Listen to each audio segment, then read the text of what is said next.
تاریخ گواہ ہے کہ ہمارے آقا صلی اللہ علیہ وآلہ وسلم ایک پاگل عورت کی داستان مدینے کی گلیوں میں کڑی دھوپ میں سنتے رہے۔ جب گفتگو اختتام پذیر ہوئی تو صحابہ نے عرض کیا، یا رسول اللہ، یہ تو پاگل عورت ہے۔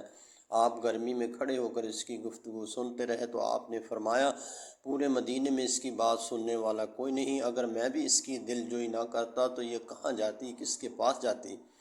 یہ تھے ہمارے آقا صلی اللہ علیہ وآلہ وسلم، جن کی اخلاق اور انسانیت سے ہمدردی آسمانوں سے بلند تھی۔ کیا ہم میں کوئی جو اس خیر البشر کی اخلاق کی ادنا سی مثال بھی پیش کر سکے؟